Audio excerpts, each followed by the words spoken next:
Promotional consideration paid for by the following. Lager, the beer that brought the forest down.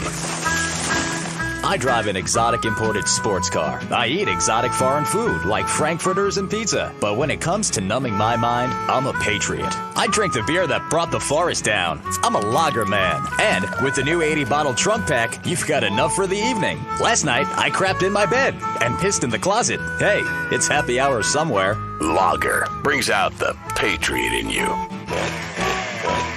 Shut up and sit down.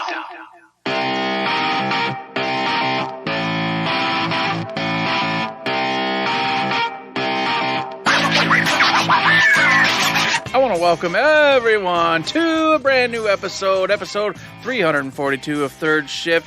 This is one of your hosts, the man, the myth, the legend, the light something I don't remember. Matt knows more than me. He shakes his head. He does shake his head. Being stupid. He knows I'm being stupid. It's me, Mr. Eric. But of course, you already heard him. He's here today, too. It's the inglorious bastard himself. He is the legend. He is the king, some would say, of discreet, strange things. I don't know. What's that mean? Who knows? But I'm going to give him the title of it today because it's a good day. We're here on a very special day, a day earlier than all of you would understand. We're in a magical realm. Here we go. Whee! And before we get to any kind of news of what's happening, Matt, how's your week been? What's been going on? Me and you, we've been talking on these mics a lot lately, so my brain's really kind of messed up right now, but we're going to make this work. We're going to do it. Well, in addition to all the discreet and strange things that I do also go and see movies. Went and saw Shazam. Well, I'm just going to leave it in. Who cares? I went and saw Shazam. I went and saw Shazam, Fury of the Gods, and it was a great time. I remember really liking the first one. Not that I have forgotten all about it or anything, but when I got out of it, I went, whoa, this is one of my favorite DC movies. I guess I just like the silly, more carefree nature of it. Like when you don't have to be super serious, you can do all kinds of unique things. And I feel like that's what this movie did a lot too. But then it also did the super serious stuff pretty well. Like there's a big climactic ending and stuff happens, and I went, wow, this is really, really cool. And I won't spoil anything, but I really enjoyed it. So I don't know why it's getting bad reviews and bad box office, and people are saying, DC just threw it out there to fail. They don't care anything about this. I'm like, well, I saw previews for it like all the time. It's at my theater. I went and saw it, and it was a great movie in my opinion. Not like cinematic masterpiece or anything, but if you go, you'll laugh. And you'll go, ha, this is cool. And then there'll be a cool scene, and you'll be like, oh, that's pretty cool. And then a funny scene, you'll go, ha, hee, hee. And you'll go, I had a cinematic experience. Hooray. I went to the movies and had a great time. And outside of that, I feel like there's something I did in the real world, but I can't remember if I did anything. So I'm going to actually check. Do what you got to do, check out the calendar. I'll tell you this. Shazam was fun, Matt. Don't be sad. Don't be regretful. Don't let the people tell you anything otherwise, because it was a fun movie. And I am interested in seeing Shazam too, but I didn't. But I will, maybe, hopefully. Or am I going to contribute to the low box office rate and ruin everything that is sacred? Come on, Eric. You like to giggle and have a good time. I do. I will say I was shocked when I saw how much the not child but like early teen actors were in the first movie. How tall and big they all were in this one. I went, oh! I literally turned to Mom, and I whispered, because I'm a decent person at the movie theater. And I went, I can't believe how big they are. Holy crap. It's crazy. I don't know, just something I noticed, and a great movie. And I didn't do anything else over the week. I barely even played any video games. One game that I did play was Pushmo. Oh boy, playing Pushmo before work, during lunch. It's absolutely wonderful. At this point, like today, after lunch, I'm almost to the very last section of puzzles. So I'm almost ready to move on to Crashmo. But I did find one puzzle that was go all the way up, come all the way down, and build and up and down and up and down. And I got to a point where, like 3 trips ago, I should have figured out how to get these 2 chunks out even further. And I didn't. And I went, oh, it's too late because I can't get back up now because I was doing the finishing part, but I needed to have preset the stage. So it was a little sad. Plus, I was looking at my watch because I had to get back to work, and I was like, I only got like 3 minutes left. Can I salvage it? I literally can't. Damn it. So it's been picking in my brain all the drive home. You got to get back and you got to play Ostrich, man. You got to remember though, you got to get these 2 out because you're going to have to go literally 3 times through this upper stage piece and then go over on top of oh man, it's so good. I love that game so much. I've been playing a little bit of Radiant Historia Perfect Chronology. Again, not as much as I should.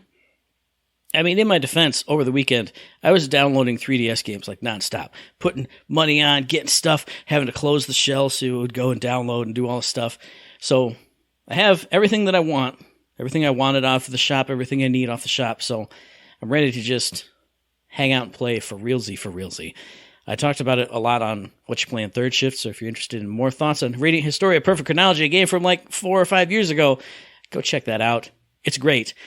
And then just the other night, when I had the 3DS closed to download some stuff, I went, man, Steam Deck, I've been neglecting you. And Steam Deck went, man, you sure have, but I understand. And I went, oh, don't worry, though. I got an hour. Okay, Steam Deck, here we go. And I booted up Westerado, double-barreled. And it's a Old West game where you're a cowboy, dude. You're like buffalo ranchers. And one buffalo escapes, you run away, you come back. The house is on fire, the ranch is burned down, all your family's dying. So you're trying to find who the killer was. And it's really interesting and really cool. And I'll kind of go into it a little bit here because I kind of wanted to make it my release, but there's a game I have to talk about in the releases, and maybe I should just do a 2-pack. But I will say, if you've never heard of Westerado, go and look at some gameplay, go look at some trailers. It has this awesome pixel art style. And it puts me in mind of something like Beat Cop, where it's not super detailed. It's very vague, but everyone's kind of like that, those long pixels. You know what I mean. If you've seen Beat Cop, you kind of know it's not chunky pixels, it's long pixels. But I gotta say, I'll just talk about it more later. I'll make it a split release. It's cool, it's fun.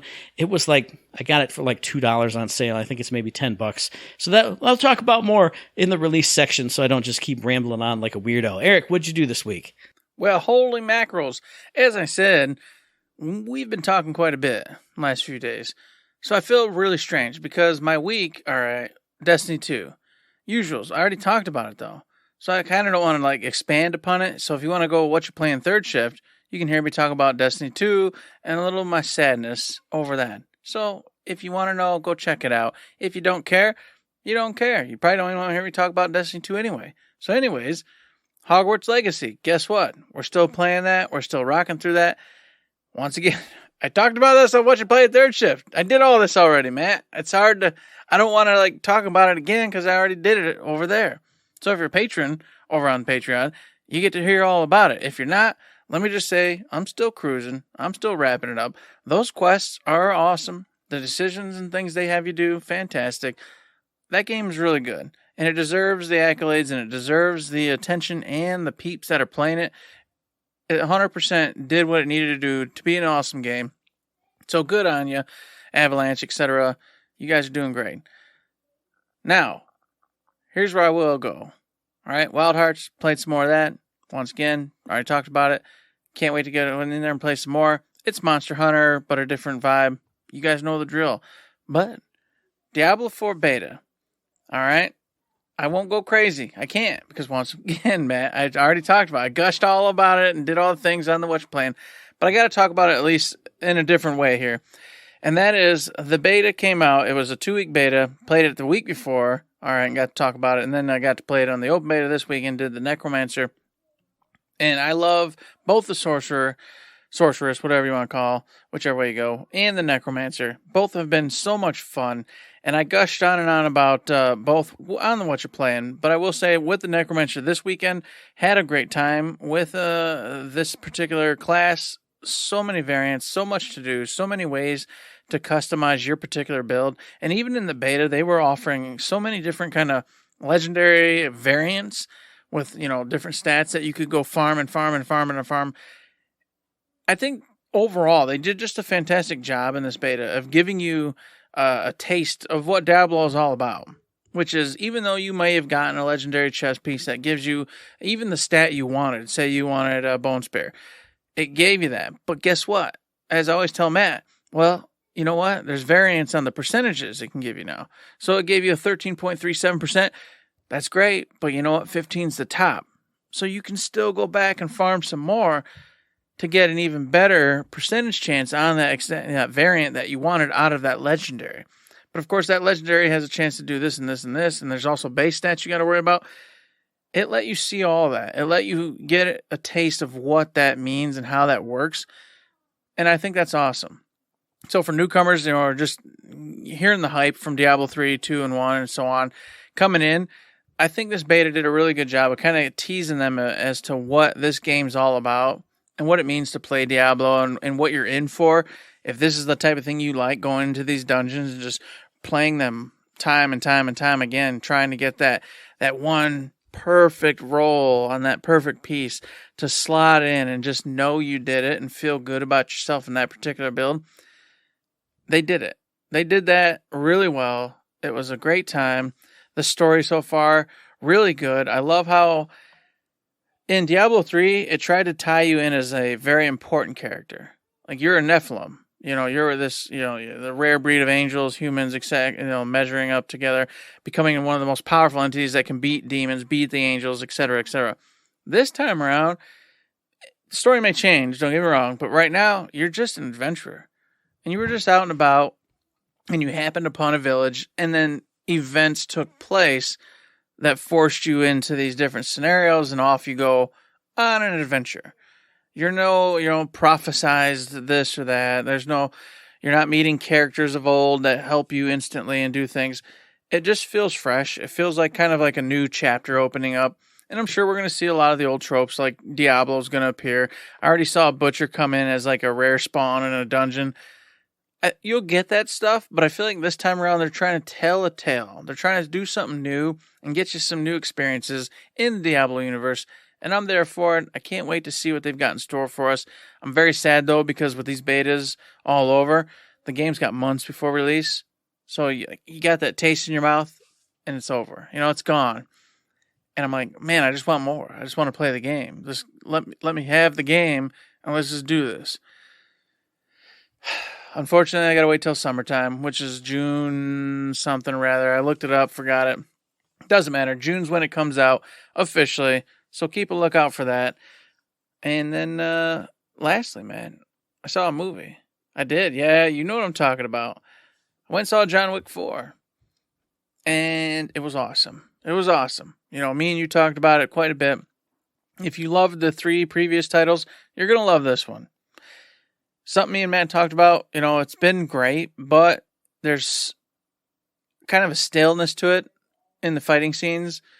I feel like there's only so much you can do when it comes to taking pistols out and shooting the baddies, especially once they kind of showcased what the baddies were, the ones with the helmets, and then everybody's wearing the suits that got the protective, fabric that keeps you from getting shot, so you got to shoot underneath it and get through the head and do this and that. That's all there in this one. But they do a couple scenes in a couple areas that are very unique and very fun. And Matt already got teased with one of them, and some other stuff happens with the way he goes about taking care of business. It was phenomenal. I saw it in IMAX, so I also got the best sound quality, the giant screen, and it was crazy. It was just bonkers. The quality that they put into this, especially the sound, because in the opening scenes, I was munching.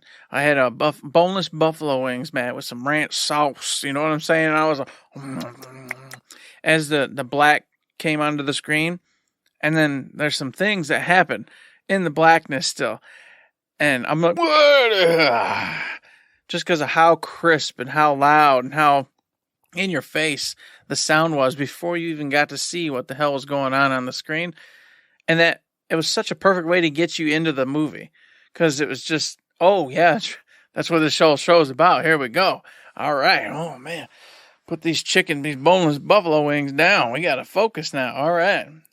It was really good. And then the way they ended it was cool. They wrapped the whole thing up. The story was wrapped up. Everything was, finished and whatnot. But, I don't know, the little good boy in me wanted a little more fanfare, a little more this and that. And you don't quite get that, but you get enough. And then, stick around for the end. There's a little bit extra there, and we'll see where everything goes at the end of it. So make sure you get the extra few minutes, everybody, if you're going to go see this, to watch all the credits. I do get mad that they make you watch every part of the credits before you get to see this, but whatever. I'll do it. Works out well for weirdos like me. I like watching all the way through the credits anyway, because you ride up that high watching a movie, and it kind of slowly, it's like a roller coaster. You go up the hill and then you kind of go down that hill instead of I'll just leave right at the high and, oh, look, it's boring life and the real stupid world. Oh, I like to just hang out, and I see Mom and I have a thing where we see who did the end credit crawl. I don't know why it's a thing, but it's a thing that we do. Also like seeing like where all the movies were filmed too. Because that all scrolls by at the very, very end. I'm like, oh, hey, they went to here and there and everywhere and blah, blah, blah, blah, blah. So, I don't know. I would enjoy that, but I get kind of cynical in that part because I learned that a lot of movies will do like piecemeal parts in different countries for the tax breaks that are involved and everything. And I'm like, you don't care about this country. You don't care about any of this. You just did it so you get the Canadian tax break. You can go over here to Saudi Arabia, get the Saudi Arabian tax break, But the movies that actually do it, that's pretty cool. Yeah. But I'm with you. It is kind of sad when we're like, oh, man, look at all the rolling hills of Ireland. All right, where was it? New Brunswick and Quebec. You lied to me. You lied. We weren't in Ireland, you son of a gun. You didn't go to Middle Earth. You just went to New Zealand. Exactly. What is this? Well, I mean, New Zealand is basically Middle Earth. We've all established this as a fact at this point, man. They have Hobbiton there. You can go visit Hobbiton. It must be Middle Earth. It cannot be New Zealand any longer. In fact, what does New Zealand do for anybody, really? I mean, Flight of the Conchords. Don't diss on them. They gave us Flight of the Conchords. That's true. You're right. Sorry. I apologize. I take that back. Rescind that statement. It's off the books. You never heard it. It's not there. It doesn't exist, Matt. Doesn't exist. So that's what I did this week. I saw that movie, had a great time. I did see a preview for a movie, Matt, that I don't remember the title to, but it's a man who used to be like some kind of general in an military, and he lost his land, he lost his family, he lost everything, but he's a gold miner, and he finds gold, Matt, and he wants to protect that gold, and he's trying to get it to wherever it needs to be to get all the money for it, and of course a bunch of Nazis interfere with him, and he starts murdering people, and it's awesome. Okay? It looks awesome.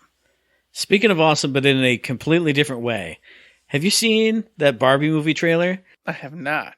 Oh, I saw it once, and I went, this is the greatest thing I've ever seen. It was some movie I went to saw completely by myself, and then I think like Mom had seen it before or after I did, and I was sitting there watching this trailer, and I went, that's incredible. I have to talk to her about this and see if she saw it. And then the movie happened, and I went on a giant cinematic adventure, and that was so good that I completely forgot about it. But we saw it before Shazam this weekend. It's so good. It's the best trailer I've ever seen. And that sounds dorky, but if you've seen the Barbie movie trailer that's going on in theaters that has I don't want to spoil it, it's got a very signature orchestral score behind it. And if you know the movie that is from, it is that. Oh, God, it's so good. It's so good. You got to see it. Oh, maybe. I don't know. Maybe you don't even know the movie. I don't know. It's great. Oh, man. Wow. I was saying I'm probably never going to see that because none of the shows I typically see would probably show that in it. None of mine do either, but I think Regal has like certain trailer packs that just kind of come. Okay. That they just throw in. Maybe it's a Warner Brothers property, so maybe that's why it was in front of Shazam. I don't know. But I saw it in front of something else too, and then never again until this weekend. But, oh, it's a good one. It makes me laugh so hard every time I see it. Ooh. Man, oh man. So you just said a key word, Matt. Looking at something and making you feel good, making you feel something, making you feel an emotion. I had that. I had it again because Atelier Ryza 3, Matt. Hey, it's not your turn. What the fuck are you doing? Damn it. Come on, Eric. You kept talking. You took it, and then I just reversed it. Here, I'll back you up on this because it's like an RPG channel that I follow on YouTube. So they've put out a couple of Atelier Ryza videos, like a review and then a patch for something that you're probably going to talk about. And each of them has, it's got a thumbnail, like a thumbnail before the YouTube. Mm-hmm. And I can tell why it makes you feel some kind of thing. Like I needled you before and you're like, oh, you just decided to jump in on the Atelier Ryza games. I just decided to get into this one. Gee, I wonder, because there's boob and there's butt. Just randomly out of the blue for no reason whatsoever did I choose this. You know what I mean? So Atelier Ryza 3, Alchemist of the End and the Secret Key has released. Of course, it came out like March 23rd, 2023 on all sorts of wonderful platforms. It's developed by Koei Tecmo and Gust. And I wasn't going to talk about it. I was like, you know what? As everybody knows, Matt just teased Atelier Ryza 3, and not 3, but the original I bought. Because I was like, you know what? This series looks pretty cool, looks interesting. I want to get into it. And I played it for many hours. And I didn't fall off because I hated it, but I fell off just because a billion other games came out and did what I did. But I will say one thing that just always frustrated me was the alchemy system in there. And I already talked about it on a previous show, I'm sure, but I'll just reiterate real quick. In that when you're doing the alchemist stuff, there's an auto function. And I thought, cool beans. I'm not here for the alchemy stuff. You know, I just want to do whatever I need to do to go play the game and have the RPG adventure with my friends in this wonderful little village and town. But unfortunately, if you don't custom do the alchemy stuff, it never unlocks the things and items you need to actually advance the story. And I had no idea at the time that you had to advance the story through doing the alchemy to get certain items to then do what you needed to do. I didn't know that, and it was kind of mildly frustrating because I didn't want to have to focus on it. But I ended up doing it for a little bit and went on and did the story. So here's the really cool part. In this one, I'll just jump the gun and say, in this particular title, so I still got to get through 2, mind you. So, all right, just forewarn you that who knows if Eric's going to ever get this done. But I just want to say, in the 3rd one, they fixed it up to where while you're in the alchemist little area and whatnot, it'll give you the path to make this particular item, but it will also tell you, hey, this particular quest wants you to make this item by doing this and using this and doing that. Do you want to do that instead? So for dummies like me who don't want to pay attention, don't want to try hard, don't want to actually get involved in the main system of the game, they kind of give you an out. So they finally realized that, hey, people just want to play this and have a fun RPG adventure. Maybe not so much on the alchemy side. Here we go. Hey, you can make the fluff balls, but if you make the fluff balls using this and this, you'll also make the item you need to then give to Roger, who will let you through the gates of whatever and go on and so forth. That's awesome. Now, I will say this in a sad note, Matt. The auto feature still doesn't do nothing. Still just make items, and that's all it does. So that never gets fixed. You're never going to get out of just actually having to pay attention to the main function of the game. Very sad, Matt. Very sad about that. I'm going to just put that out there. But anywho, that all aside, I got to looking at this, and the gameplay functions a lot like the other Atelier Ryza games. You and your friends are going to go on one last adventure. Some mysterious islands have appeared. A voice talks to Ryza in her head, and then, of course, gives her the ability to go to her alchemy, setup and make a mysterious key. And, of course, these keys start to become more prominent and important as the story unfolds, and you can make all sorts of different keys with the different items that you're going to find throughout your adventures on the new islands and, of course, on the main island.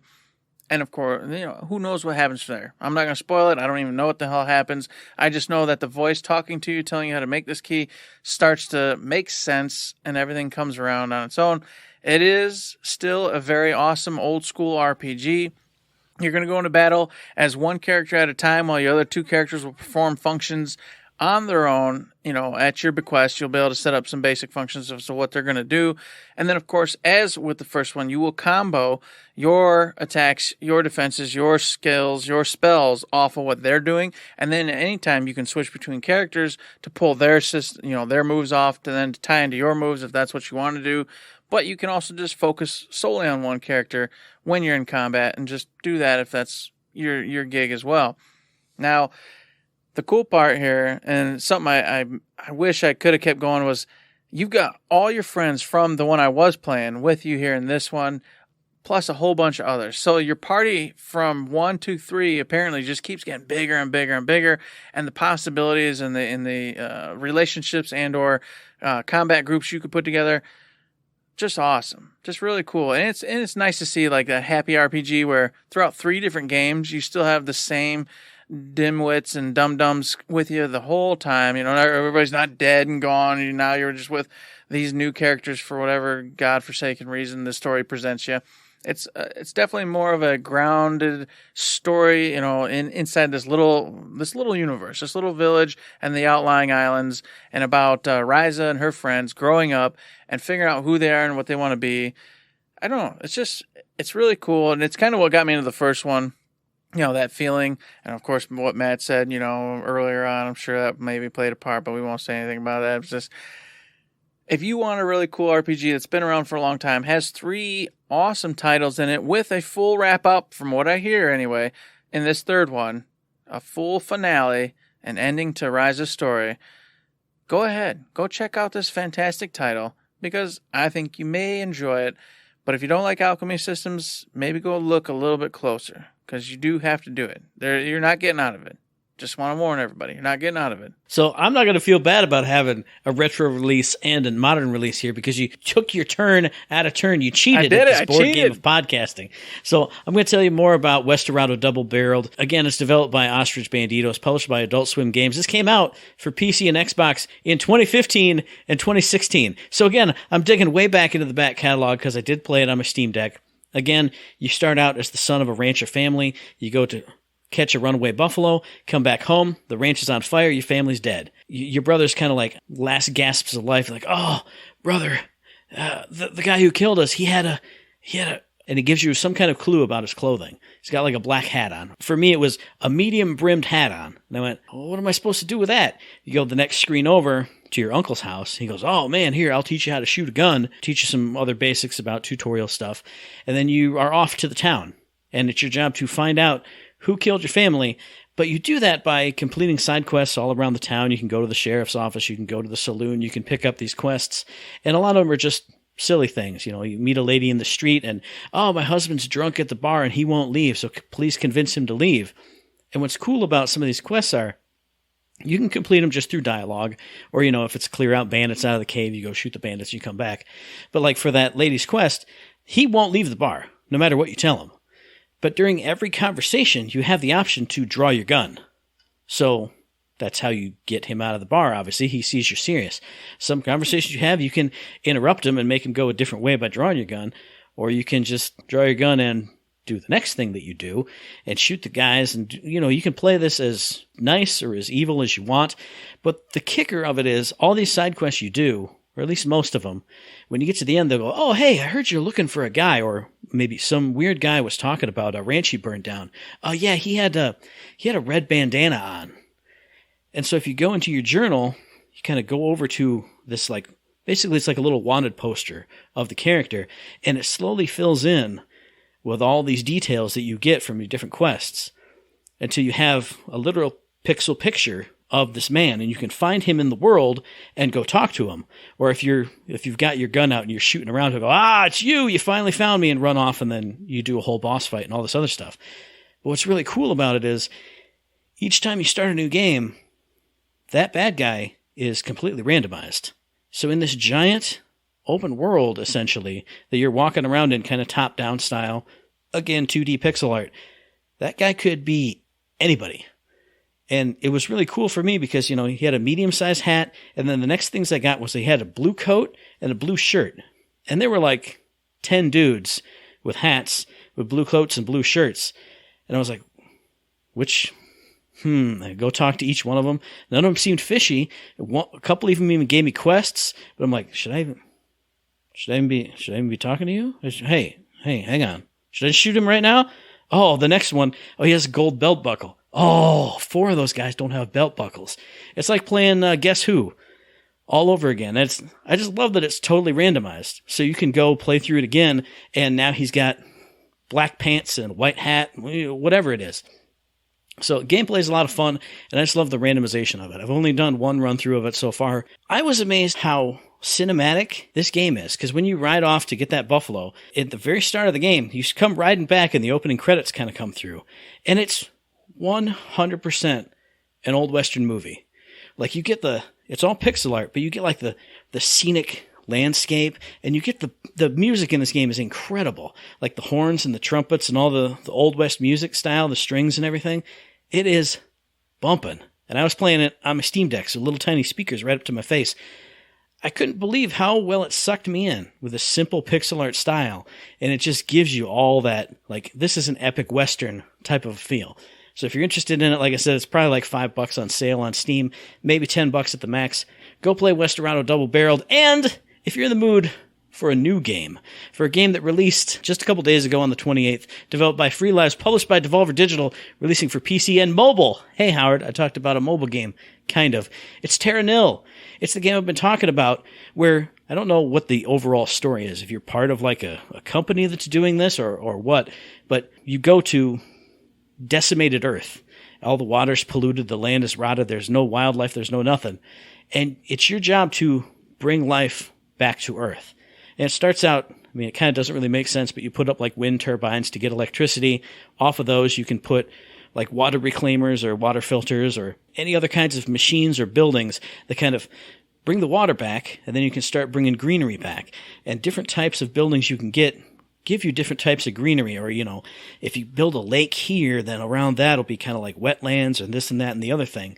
So that's one aspect of the game. It's just bringing the land back to life. You know, each thing you bring back kind of gives you, I don't know how to describe it, like credits that you use to build the other things. It's in the form of leaves. So when you build a thing, you see all the leaves shoot in. When stuff grows up, leaves are shooting out. And so that's your resource, essentially. So you do all that. You get all the land back, the water back, everything's looking cool. Then the second part of the game starts, in which you need to make different, like, specific pieces of land to attract different animals. Like, deers like to have wide open spaces, but they also like to be next to a forest. So you make a plains area with a forest, then you can start scanning for deer, and then boop, boop, boop, boop, boop, boop, boop, boop, here's a bunch of deer. Frogs, obviously you're in a wetland that's next to blah, blah, blah, blah, blah, that kind of thing. So there's like 6 or 7 different kind of animals you bring back. Once you've done that, then the third part of the game starts, which I thought was going to be the main part of the game when I was first seeing stuff about it. You bring the land back, you bring the animals back. The next thing you do is you tear down all your structures and you leave. So you leave like no trace that all this happened. You go from nothing to everything to just flora and fauna. And I think that's so cool. This using your leaves, your credits to build and improve, and then you have to think about ways to, like, I think you get certain vehicles that come and take your stuff away, or I think certain areas you do have to, like, bulldoze and, like, burn the area around the structure you put up. So then you have to, when you do that, also have a way to fill it in with grass and animals on top of that, or connect the monorail to go different ways to collect all your stuff and then blast off in a spaceship. So you get this beautiful pixel art lush greenery left. I think it's awesome, just the concept of it, because most building or management type of games, you start out with trees and rocks and forests, and you bulldoze it and you mine it all away, and you make some giant war camp, or you make like a big factory. Factorio is a big thing where you just make it an enormous factory overrunning everything. And here it's like the complete opposite. You put the stuff down, but it's only to bring the greenery, to bring the animals back, and then you have to get all your stuff away. I don't know, just something about it really appeals to me. I think it's only $25 on Steam, so pretty cheap. The art is great. The sound is like super zen. If you're worried about not being good at building and management games, and you're worried about your leaf, your amount of leaves, your credits, there's a zen mode, which cuts the price for stuff. The only negatives I've heard are sometimes some performance issues. Once you have the map all filled up with everything, it kind of chugs a little bit. And then people are saying they don't like the part where you go and pick up your stuff. Because sometimes you gotta, if he can't reach over there, so we need to build something in the middle to then pick up here and here and here. But that feels like an awesome puzzle to me. And especially if you know it's coming, you can kind of build your stuff kind of in a certain way. Don't make a big giant hill here because you won't be able to get over the hill. You know what I'm saying. So, I don't know. Check out Terra Nil. Check out Westerado Double Barreled. Both great games. Both nice pixely games in totally different genres and totally different time periods, obviously. But both great. Check them out. Well, while you're checking those out, man, I want to throw a little something at you, all right? Something from the past. Since you brought up the past, I'll bring up the past. Used to be this thing called E3. It was a big deal, man. Everybody loved it. Everybody used to love hearing from their favorite gaming magazines the month after it happened about everything that was showcased and laid out there, because it basically laid out your entire year for you for the next year of video games coming and things to be hyped and excited about. Well, COVID came along, really kind of started screwing things up, E3 kind of went away. E3 was having trouble before COVID too, but that's when it kind of really tore it apart. E3 was going to come back. It made like an online-only appearance, but then went away. This year, they came out, man. They said, we're coming back. We went ahead and teamed up with Repop, who does like the PAXs. All right? These people know what they're doing. PAXs are still here. We just had one a little bit ago. They know how to manage this type of an event. Well, guess what? Earlier on, Nintendo, Xbox, and Sony all went, we're not going. We're not going to be there. So none of the big three are showing up. And at first, just to be, it was Xbox and Sony said no. Nintendo was going to try, but then said, no, it's not working out for us. And then Ubisoft said, we got tons of stuff we're going to bring in. So Ubisoft's going. Then Ubisoft backed out, Matt. Ubisoft said, no, actually, we're going to do our own thing on our own dates. Don't worry about it. And then I was like, ooh, wow, that kind of sucks. Still not over. There's Embracer, Tencent, Sega, et cetera, et cetera. Well, today, all the outlets started going, ooh. And, of course, I'm, my ears to the ground. Man, what's going on? Why is everybody going, ooh? So all the shows and podcasts I listen to, all the outlets I watch and take a peek at. Hey, there's a rumor that Sega and Tencent are about to drop out.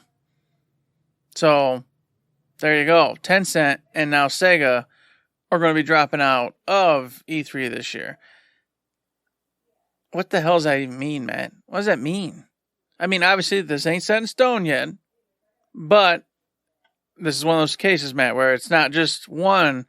Every outlet's like, ooh, yeah, well, you're about to hear some bad news about this. Can this exist? Is E3 even going to happen? And more importantly, Matt, what the hell's going on? What is like Jeff Keighley got like his hands so deep in everyone's pie that because it's publicly known he hates E3 and wants them to fail. Is he actually just in there just strangling everybody to death that would have participated in E3 so that way his show and his entity just lives on and keeps going? I don't know. It's weird. It's just weird. It is weird, but I've said this before. Well, E3 always comes and goes. It's always dead, and then it comes back because everybody wants it to come back, and then it dies again, and then it comes back, and it comes back. It's never been gone this long, though. Well, yeah, it did, because it became the E3 Expo, which nobody was allowed to go to for like 3 or 4 years, and then it came back as E3. So, I don't know. I think part of it is everybody's gotten so used to doing their own thing, and, I don't have to, like, fit into a little stage show, and I don't have to bring a whole bunch of people and bring a whole bunch of demo units. I can just have really weird spokespeople who just go, haha, you all love Resident Evil, right? Check out the Resident Evil footage that I have to show you, ha ha ha ha. I don't know, it's weird. I want E3 to just be a thing again like it was just a few years ago, and we could get excited, and each night I could be texting you because it's the Ubisoft press conference, and oh man, did you see the thing? Oh no, I'm outside throwing apples. I don't know, it's weird, but it's never going to go away. As much as companies want to just sit in their holes and just release little videos, I don't know. I'm grumpy. What do you want from me? Well, I'm grumpy too, but I think it's dead. I think E3 is gone, and it's not coming back because it costs too much money. There's too much involved, and these companies have seen that it works. It simply works to just do those generic, welcome to the Ubisoft Originals. Tonight we have many things to show you. You will be excited by these products. And it gets it out. And you see the trailers for 3-4 games you don't care about, and the one for that you do like, and then you move on. And I think for enough people, it's been working fine. And they're not, their money and the message has to be there for this to be over like it is. I don't agree with it. I don't like it because I don't have the bandwidth, man. I can't pay attention to 50 singular events course throughout the 3, 4, 5 weeks, like the Keighley's Summer Games Fest. I hate it because I can't keep track of it. There's always something weird happening, and I'm like, so I'm only catching, the one tidbit that I really want, and the rest, it's flying by, and I'm just getting snippets on IGN or wherever of, hey, did you see the cool footage of this or that? And I'm like, no, I did not, because I didn't see the event take place at 9:50 p.m. Western Coast time, whatever the hell. Here's the thing is, I don't understand why Jeff Keighley hates E3, because it's the exact same thing. Because every day during Summer Games Fest, at a certain time of day, this will happen, and then a certain time of day, that will happen. That's what E3 is. This night, Ubisoft will do their stuff for an hour, and then 2 hours later, Nintendo will do their stuff. So for him to say he doesn't like E3, it's completely contrary to what he's doing right now, unless he's just saying, well, I just want to monopolize everything. But no, it's a lot of personal stuff with him. He used to be involved with E3, but there was a huge breakup with him and falling out, so he's been bent against E3 since then. So, but I don't buy it because there's so many conventions and junk that goes on in Los Angeles. Well, TwitchCon is a thing, like YouTuber Con, TikTok Con, all that garbage. You telling me you can't get a bunch of people together for some kind of gaming convention, a really cool one, once a year in the middle of summer where everything's nice and it's hot and people are out surfing and doing all the stuff? No, I don't buy it. It's died before. It's come back. It's died again after that and then came back. Now it's dead again. It's fine. It's a Hydra. It's going to come back maybe with a less cool. It's not going to have two heads. It's going to have one head. It'll be like that Three Dragon meme where it started out cool and then it was cool and then it was derpy for a while. Eventually you cut that head off enough times. It's going to come back to being cool. All right. Well, that being said, with the supposed dropout of Tencent and Sega coming up, and one of the ones we already know, do you think ReedPop's going to throw in the towel this year, or do you think they're going to push forward? I think it's going to be called within the next 3 days. I got no dog in the fight here. Neither do I. Hey, I don't really care. But what's EA doing? Is EA pulled out in their little treehouse? Yeah, they're doing events? their own thing. Yeah. I don't know. Meh. Matt's like, screw this. I don't want to talk about EA. Goddamn. Not EA.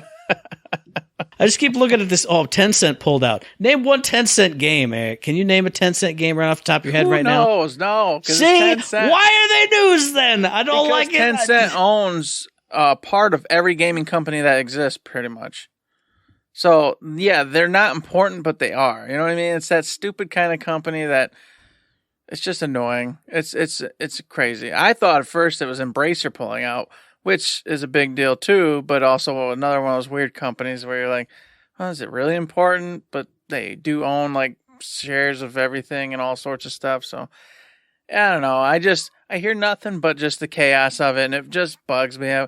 Why can't two things exist at once? Why can't that be a thing? And that's honestly what I was going to say. Like I've always loved E3. Growing up, it was our only thing.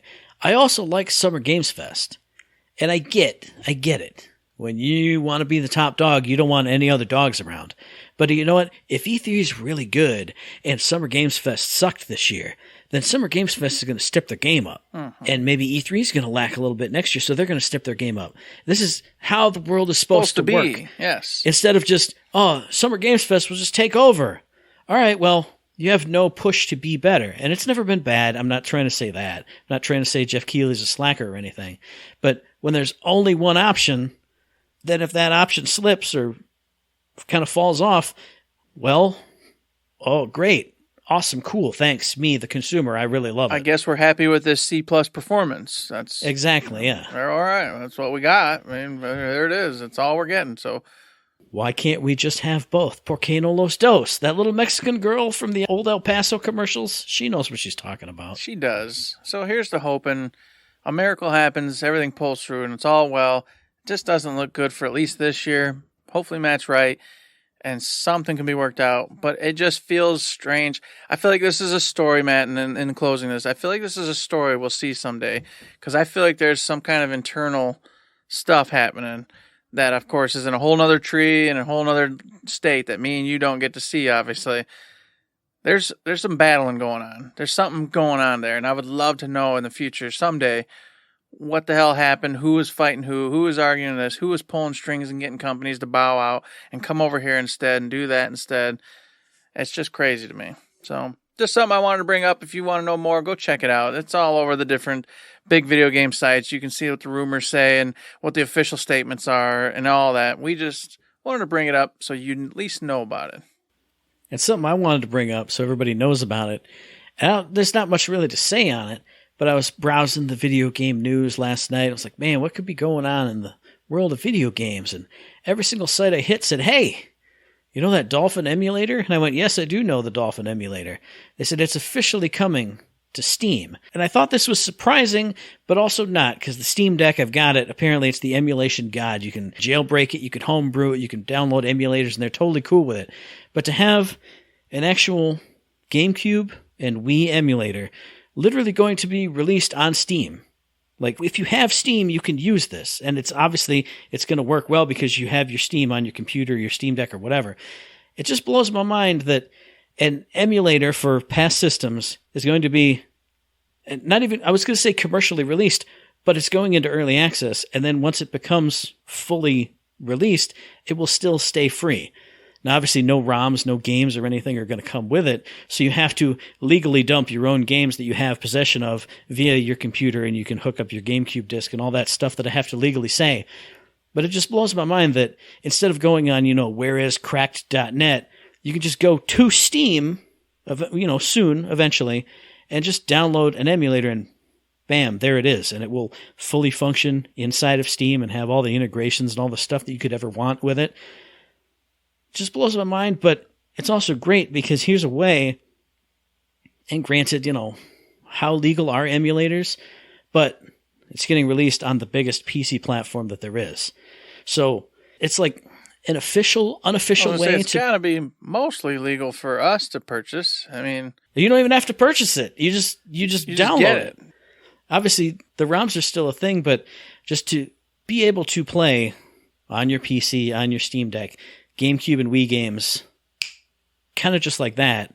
I thought it was impressive and something important, I guess. I wish more emulators, and maybe they are on there and I just don't know, would actually come to platforms like Steam and have, because people know how to work Steam. But if you go onto any emulators, because we just saw the shutdown of 2 eShops, Wii U and 3DS, if you go onto any of those emulator websites, and I'm not saying I've ever done it, but it's all, how the hell do you use this? There's tutorials, there's this, you got to watch YouTube videos. Here's a commercially available product for free that's just, boom, it's on Steam. You don't need to figure out how to do all the stuff. You're going to start it up, and you're going to probably load your file, find your directory, and boom, there you go. I'm totally down with this, especially the Wii/GameCube version of this. So that's, apparently the one coming out here. Because Nintendo's notorious for locking tons of its titles behind old systems and has issues getting them back and, up to date on the new ones. And even if it does, it loves to charge you full game price again for the title, even though you've already owned it 2 or 3 different separate times throughout your lifespan on the Nintendo products. So this sounds fantastic to me. And you know what, Matt? It was funny. I opened up the show notes, right? And I looked at Matt's little note and it said Witchfire. And I went, what the hell's Matt talking about? I didn't know, Matt. Why didn't you tell me? It's like a 5-minute video. I know. And most of it is the guy talking. But I went and saw it, and it was awesome. And it also made me. Here's the kicker. First off, we obviously showcase the spells, showcase what was going on, how the different elements will chain together, and how you can use them to do more damage to different enemies. And that was awesome to me, and it looked great. But it said early access soon, Matt, at the end of that trailer. I didn't even notice that. Yeah. Oh, yeah. Early access soon. This game's apparently coming. I still don't believe it, though. Even after seeing that, Matt, I went, okay, yeah, sure. This is the Ghost game to me. Like the game that exists out of time and will just never be there. See, I think I've crossed over into another parallel universe again. Uh-oh. Because you were the one who said it definitely does exist, and I said, no, it doesn't. The last time we saw stuff from it, I went, there's no way this game's ever going to come out. And you went, dude, it totally is gonna. And now how the worm has turned yet again. I said that on a previous podcast. It disappeared again, man. It just went poof. And I went, okay, never mind. I don't believe it no more. You're doing weird things. You don't make sense. There's no big hits on any websites, podcasts that I listen to, watch. Never mind. You know what? This game is the Ghost game. It's never coming. It's just, hey, we're always creating some new thing for this game that's never going to hit. But then you showed me the light. You, however the hell you found it, saw this gameplay trailer that I've missed completely. And then I had to go watch before the show. And now I don't know what to feel. I just don't know what to feel anymore. I don't know what to feel either because we the last we heard about it was when it was switching to the open world style instead of the like corridor or arena shooter style. And we were both kind of, I don't know about that. And everything we've seen looks good. The gameplay looks good. The spells look good. All the stuff looks good. But now you saying it's coming out in early access, I almost don't want to get into that because I'm afraid it'll be, hey, you can run around the town, but that's it. Like I don't want to. I don't want to burn out on just the town, or I don't want to get rolling. Be like, all right, this is awesome. You can't leave any of the level. You just couldn't fight the enemies that are in here. And the one set boss will have for you, or whatever mini boss. Yeah. Oh, especially if there's like a hard end. Like, hey, you made the boss spawn and you spawned it, and thump, come check us out in the full release. I've never been that kind of guy. Like, even if it comes out in early access soon, I want to wait for the full one, which will give it enough time to not exist, and the worm will turn again. I don't want that to happen. I want this game to come out. I agree, but I want it to be like, I wanted it not early access soon. I wanted full release soon, is what I wanted. Yeah, I definitely want to see more on the Witchfire, though. They, like I said, they showcased a lot of the spells, and they got the different elements coming in, the earth, fire, etc., the different air, and your two different elements, and then how they work together. So you'll be able to use one to chain damage to other enemies, etc., etc. And this was all looking cool. And it was like showcasing the damage points on the baddies as you were shooting them. I like all that, but being that now it's open world, I still have to hesitate because as I was watching this gameplay and thinking open world and watching them shoot and do these different abilities with their guns, none of it sounded terrible. It's just it was looking a lot kind of like a medieval type Borderlands to me. And I was like, okay, this has potential to be great, but me and Matt, not surprisingly and not shockingly, and we've been burnt out kind of on that type of thing. And I'm like, well, is that just because the Borderlands story hasn't been doing what it needs to do to make us interested? Or are we burnt out on just playing that type of game? And so I'm kind of in a mixed bag right now where I want to be excited for it, but I'm like, what's the reason why we keep fizzling out on that type of game recently? I don't think it's the gameplay, but I also think, and what I feel is like it's going to happen, is Witchfire doesn't feel like Borderlands. Mm-hmm. Witchfire feels more like a Doom or a Duke Nukem, like going around big shotguns going boom, boom, boom. I don't think either of us are burned out just like on the gameplay style, but if you make it heavier and darker and more brutal, we might stick around more for that. But speaking of things that we're looking at and there's all kinds of stuff and don't know about the gameplay, hey, Legend of Zelda Tears of the Kingdom had a big old gameplay reveal with showing off all the new systems, and I'm going to say, I don't know about this weapon and item and vehicle fusion system, although some of it was pretty cool. When they put the eyeball on that arrow and it became a homing arrow, that was awesome. Having the ability to do a bunch of stuff with your shields, that looks cool. I don't know about fusing two sticks together in a stick and a rock, but what I do know is that recall ability, where you can rewind time on certain objects, and they used it to kind of get sucked up into the sky, up to the Sky Islands. That's cool. I'm excited to see what other crazy stuff you can do with those time rewinder powers. But the one that's the best, Eric, that I'm going to be using all the time, like even in places where it's not supposed to be, is that ascend ability. You went underneath the little temple and you went, hey, you can use the ascend ability, and whoop, you're on the roof. And I went, that's cool. I'm going to be platforming all over the place with that if I do get this game, because I still haven't played Breath of the Wild to know if I really like these open world 3D Zelda games again. But then he went, hey, this works on anything that's kind of like a roof. And I went, well, there's a lot of things that are kind of like a roof. And he went, yeah, like this cave. And he strolled on into this cave. And he went, you see, there's a top up there. There's hills up there. And he went, use ascend. And Link went swimming through this green abyss. And he went all the way up through all the stone of that cave and popped up on top of that hill. And he went, hey, you can use this anywhere. Anything that's kind of like a roof, you can go up through it. If you're trapped in a cage, pop right out, as long as it's got a roof on it. If you're in a cave, zoop. That's going to make me go into every single cave and shoot out of every single roof and do that literally all the time. If I get this game, that's all I'm going to be doing. I'm going to be exploring it like Elden Ring. But imagine if in Elden Ring you went down through all those tunnels and you could see What's above me right now? Swoop. Insanity. Insane. And then they announced the limited edition Switch and Pro Controller and case, and they all look so sexy and so wonderful. I had to give this a shout out. I was only interested in the limited edition items because they always look good, and they look really damn good here. But then I watched that gameplay, and I went, some of this is definitely not for me. But that ascend ability, just going through solid matter, anything that's above you that has a top on it, whoop, off you go. Like Mary Poppins. I'm Mary Poppins, y'all. That's what I'm going to be doing in that game. Well, I'll start on the high note, and that's that the Switch looked amazing. The controllers looked phenomenal.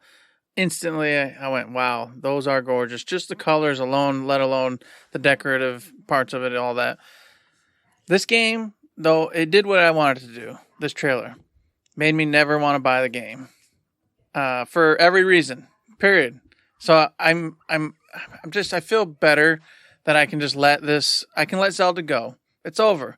Me and Zelda, we've gone and released our bonds. I can move on, thank God. Because it started right off and went, hey, breakable everything. We love it. We're bringing it back. I went, oh, that was the number one. Whoop. All right. Don't want to buy this game. Cool. What else you got for me? Hey, recall.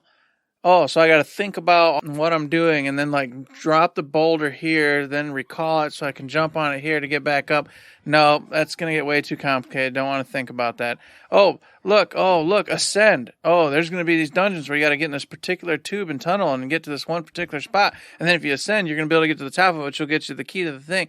No, that's ridiculous. I don't have time for that. Oh, look, you can take these and make every single thing turn into another thing. Put a rock on a stick. Make it a mole that lasts a little bit longer and does a little more damage. I don't want to think about all that. I just want you to give me cool weapons that I can use and have fun with. I don't want to have to go, oh, what if happens if I put the puff shroom on the shield? It's going to do a puff ball. I don't want to do any of that. I don't want to do any of that. None of that sounded fun. So I went, thank God. That's it. Zelda, you're over until I see another 2D adventure. Enjoy the hell out of this stuff for those who love it. But, yeah, I was like, good riddance, I guess. So I understand what you're doing, Eric, because I've done it before in the past, too. You were inclined to not like the game. So even things that would be cool in any other game, because Eric, the self-proclaimed puzzle guy, I love puzzle games. I love doing stuff. I'd have to think about it and then do a thing that makes me have to... I can't think. I can't do nothing. That's stupid. That's stupid. Games, I'm American. I don't think about things. Zelda's not a puzzle game, though, for me. Zelda's always been a dungeon game, a dungeon crawler game, where you're in the dungeon solving puzzles. Puzzles, and a dungeon solving puzzles. You gotta do puzzles, Eric. There's no dungeons. This is the dumbest conversation I've ever heard. I want dungeons back, where I'm in my Zelda with dungeons, and I'm going after particular items like the claw hook, the frickin' silver bow. That's what I want. That's my Zelda for me. When you're going to this route with it, where you're like, oh, you could just explore the world and look around and like figure it out what you want to do, and I'm like, nah, I don't want to do that. I get bored doing that. I get bored playing games where they tell me what to do, and I still get bored. I don't have time for those types of games anymore. It's not my jam. I do think it's funny because everybody who doesn't like this style of Zelda game, and I haven't even played it, so I don't even know if it's good or not, but everyone goes, oh, you like wandering around and figuring stuff out and finding stuff and looking at mysterious things. That was like the entire point of the original Zelda games, was Shigeru Miyamoto went back to those days as a kid of like wandering around in the forest and finding stuff and brought that into this game. Because the original Zelda, you're wandering around, you got to find stuff to be able to go into things to even do them. You don't start out in a dungeon. This seems like the ultimate progression of what the entire point of the series was. So to hear people go, this isn't what it's about. It literally is. No, it's about going out into the wilderness. Zelda. But you got to remember, most people growing up on the OG Zelda, like myself, already had the map. So I already had the Nintendo Power giant map pulled out. I knew where the dungeons were. So it was all about getting to the dungeons and getting the items, like you said, to just do the dungeons. It wasn't about sitting there in this freaking, literally never getting to a dungeon, because shrines aren't dungeons. Dungeons are dungeons. We know what they are. Just to go in this open world and just finoogle around And then on top of it, everything you love and have or cherish breaks and goes away. So the whole point of the game is just to keep getting something new and keep doing a new thing with it. And no, thank you. I kept running out of my swords. I kept having to go and run around and find a new stick or a new axe to use. And the biggest part that always pissed me off about that game was I fell in love with the little like lightsaber swords they had in that one in Breath of the Wild that you'd get off the Guardians or whatever. But it would break. And then, of course, I'm in the middle of doing something, so now I have to go to, all I got on me right now are 2 axes and a glaive. I hate the combat feel of those weapons, but that's all I had on me, so now I'm forced to do combat with these inferior weapons because my weapons broke. I hated that stuff.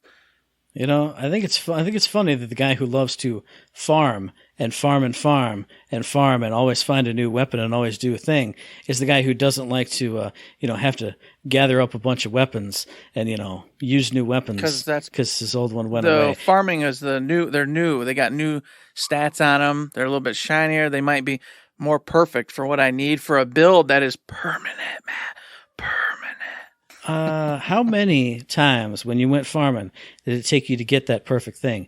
900 times? And what were all those other weapons? They were just garbage. You didn't even use them. Here, you at least use them. Look, the conversation's over. You're not going to convince me. I'm not convincing you. I'm not looking to convince anything, but Eric's going so super negative that I can't even get a conversation out of him. So we're going to end it here. Hey, Third Shift Podcast listener. What do you think about any of the stuff we talked about? Are you hyped for that sexy Switch case? Are you sad about E3? Are you looking to use all your hot little ROMs that you got in Steam? Are you going to play some Witchfire? Are you going to do Atelier, Ryza stuff, Terra nil stuff, Westerado stuff? Let us know. Give us any kind of feedback at all. Questions, comments, concerns. If you just want to say hi, hit us up on the email, thirdshiftme@gmail.com, on the Twitter, @ThirdShiftME. Find us on Facebook under Third Shift. Hit up the Discord, hit up the Patreon. Do all the things. It's great. Indeed it is. You can also check us out on Facebook. We're over there living the life. And on the old Patreon, like a tip jar, you can go over there, throw $1, $2, $3, any kind of bucks our way. Most appreciated for those who have in the past, will in the future, and do so at this very moment. Keeps the lights on, keeps us rocking and rolling. And I say a big thank you to you all. You can support us in other ways too, like heading on over to Spotify or Twitch or over to that freaking iTunes, giving us the 5-star ratings, giving us your Amazon Prime subs, or just any kind of sub over there on the Twitch. You can also support us by giving us mailbag questions, etc., things you want us to talk about, etc., any kind of feedback. Doesn't even matter. You can do that. You can make us have a great day, and we certainly appreciate it. And, of course, we appreciate you listening to the very next episode, which will be dropping on or around the 6th of April. Maybe. Possibly a weird quarter-end episode, like bits and pieces all together. I don't know. But you can find that episode on iTunes and Stitcher, on Podbean, on Spotify, and on YouTube. And as I always say, hey, if you like what we're doing, you'd like to help us out, please give us a like, a rating, review, a comment, a subscription, any kind of good thing on any one of those good services, because it does help us out, and we really do appreciate it. Indeed we do. We appreciate it so very much. Just like we appreciate those 5-star reviews. Come on, folks. Get on over there. Throw us one. Get the spring kicking off for us in the right way. It'd be so very nice of you and very special for us. And with that, of course, man, there's nothing else to say but don't forget to save.